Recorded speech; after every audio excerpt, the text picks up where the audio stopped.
Arriba, Pedro Sánchez durante la sesión de control. Abajo, el resto del pleno. Bernardo Díaz, este gobierno va a gobernar con el Parlamento, no contra el Parlamento. Esta fue la frase redonda con la que el presidente Sánchez se estrenó en su primera sesión de control. Pero el gobierno que quiere gobernar con el Parlamento está fuera del Parlamento. Desde las elecciones de 2015, la democracia española es pródiga en novedades e innovaciones. Pedro Sánchez encadena varias. No solo es el primer presidente que llega a la Moncloa mediante una moción de censura. También es la primera vez en la que ni el presidente ni ninguno de sus ministros ocupan escaño en el Congreso, ni en el Senado.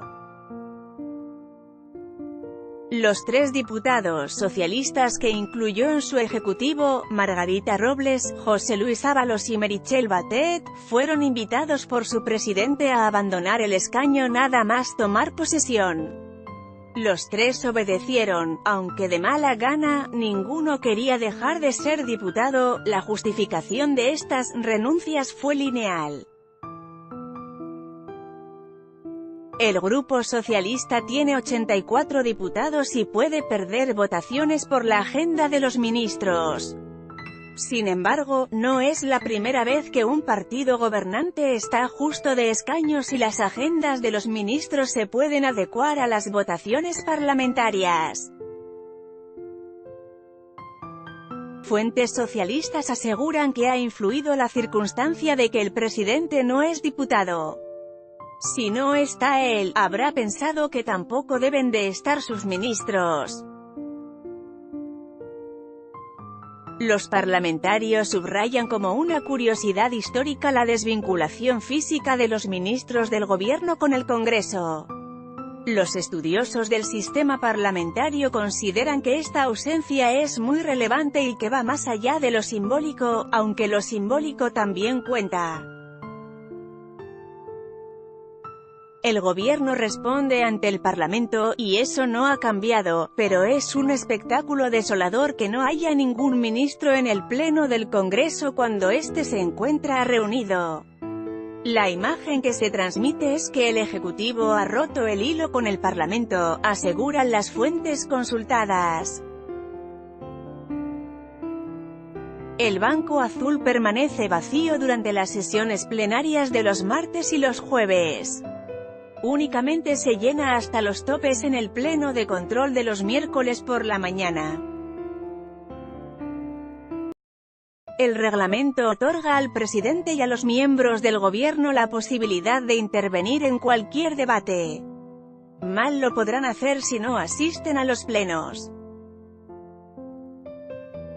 De momento, los ministros nombrados por Pedro Sánchez solo se han sentado en el banco azul cuando lo ha hecho el presidente. Los observadores de la vida parlamentaria señalan que acudir a los plenos únicamente cuando está su jefe, no es respetar al Parlamento, sino respetar al presidente del gobierno. La ruptura del hilo entre el Congreso y el Ejecutivo es considerada por algunos parlamentarios de la oposición como el gobierno de la tecnocracia en estado puro, o el estadio definitivo del presidencialismo. Otros estudiosos admiten que esta circunstancia resulta insólita en un régimen político de monarquía parlamentaria, o democracia parlamentaria. El Congreso es el centro de atención de la vida política en España. Y si los ministros no están presentes allí, les faltará el pulso, señalan fuentes de la Cámara. El Congreso no le ha quitado mucho tiempo al gobierno de Pedro Sánchez, pero un mes escaso en el poder le ha dado bastante de sí. El presidente ha disfrutado a tope de la Moncloa y sus circunstancias fotográficas, ha iniciado la distensión con el gobierno catalán, ha puesto las bases de una nueva política penitenciaria para los presos de ETA de acuerdo con El PNV ha acelerado los trámites para exhumar a Franco del Valle de los Caídos, ha ensayado una relación preferente con el Podemos de Pablo Iglesias y ha jugado un papel protagonista en la política europea. El gobierno de Sánchez incluso ha tenido la oportunidad de autolesionarse políticamente. El tiempo dirá si de forma leve o grave con el nombramiento de presidente de RTV. No está mal para 4 semanas de gestión. Hace mucho que el tiempo se llevó los 100 días de gracia de los que gozaban los gobiernos después de ser elegidos. Si bien el Ejecutivo socialista gozó, sí, de unos primeros días de gracia debido al perfil sólido, abierto, agradable, feminista y empático de sus ministros y ministras. La gestión diaria de las distintas y complejas crisis de España, así como las circunstancias de su situación parlamentaria en minoría absoluta han sido un recordatorio de que la vida no es fácil.